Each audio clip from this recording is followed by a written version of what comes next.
Hey everyone, and welcome to Potato Monsters League of Legends Top 5 Plays for an awesome episode full of sick mechanics. We're gonna get right into the action, so kick it back, relax, and enjoy as we open up with our number 5 play from Alex L. Genders on Zed. The enemy Sion is here for a gank, so Zed instantly backs off, but he gets massively slowed by the creep, and now Lissandra's headed in. Zed keeps his cool and moves away in the correct direction, harassing them while on his way out, and then he follows them, harassing some more. We can't see it right now, but Zed is about to hit level 6, and the slow baits them back onto him, but a quick turnaround Q-Flash pops to Lissandra and gets him to level 6, allowing him to instantly ult the Sion, swapping around with some fancy moves to get some distance away from death. We're gonna speed it up for a moment as Sion continues to chase him down the river and the enemy top laner tries to collapse, but he's too low to fight. With the ward down, he feels confident, turning with a nice combo to burst Sion as he books it away so he can outrun the passive. After some clutch moves, Zed walks away with a 2-for-0 after being the victim in a 1v2 gank.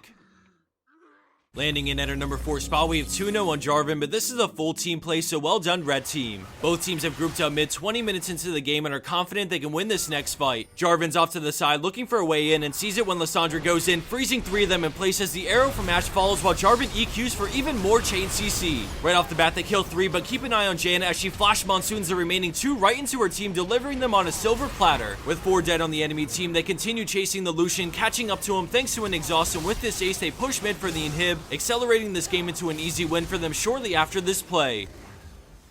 Coming in at 3rd place is Skyukin on Gragas with a sweet teamwork play in a rank 5's game. We see him here to counter gank and save his AD carry by ulting them into the wall, followed by a fantastic E-flash which lets his Lucian target down J4. Almost the entire culling goes into Thresh, which forces him to flash out, but the friendly Zac is closing in and Lucian flashes after him. Thresh is very close to being in range, but not quite until Gragas' E connects, leaving a lonely Sivir all alone in the bot lane. Zac ults and then uses the chilling smite to make Sivir flash, and right as he starts to dive, we see the enemy Shen start to ult in. Blue team decides to dive anyways onto Sivir, Gragas landing another sick E right as Shen appears for the double knockup as Sivir gets singled out, and then they move onto Shen for the cleanup. Tower aggro gets swapped onto Zac so they can dive with no risk because he still is passive.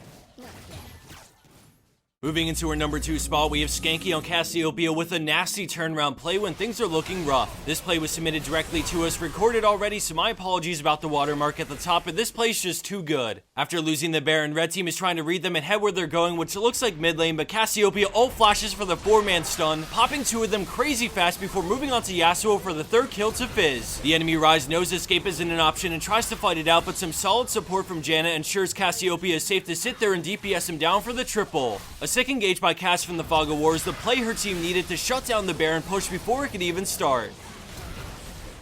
And for our number 1 pro play for this week, we have Dank Pingers on Vayne with an insanely close game-ending push. Red team is looking to ninja take this inhib, so the friendly Garen presses in, which gives Vayne a front line to work with. Vayne is keeping a close eye on Malphite's ult, and she pops Final Hour and goes in biz, so Malphite ults the low health Janna, but is monsoon away, getting singled out by Vayne. Dank Pingers continues forward and gets flash ulted by Morgana, but a quick QSS breaks the shackle and allows her to keep up with Lee for the double. Despite the binding, she's in range to DPS Morgana down with the help of Mouse for the triple, but she's not done yet. She attack moves her way closer to Ez, and then we see a beautiful flash tumble to get the right angle for Condemned to lock up Ezreal for the quad. The friendly Garen continues to tank up the tower, so Vayne sits on Thresh, eventually dropping the last enemy player, standing in between them and victory. Since they're all super low in health, they have to be careful as we quickly speed things up and they push all the towers, but the enemy team successfully defends. Now we turn our attention to the red team's Kha'Zix as he sneaks his way into the base and beelines it to the Nexus to go for the hero play. At this point, I think the enemy team just gives up because they make some pretty big mistakes in stopping this Kha'Zix as he closes out the game solo. And for our bonus clip of the week, we have Playtestify Falc on Thresh with a weird bug when he goes for the hook on the enemy support. Thanks for watching, everyone. Any likes or shares is always greatly appreciated, but of course not necessary. And finally, a big shout out and thank you to our newest sponsor, Loot Crate, for backing us in the channel. You can get 10% off the subscription price by using the code PROTATO1, and there's a link in the description box. We're hoping to get you guys some cool giveaways or deals with Loot Crate in the upcoming months, so stay tuned because their crates are pretty sick and we're excited to see what we can do. Thanks again, everyone, for joining us today, and I hope to see you back here soon.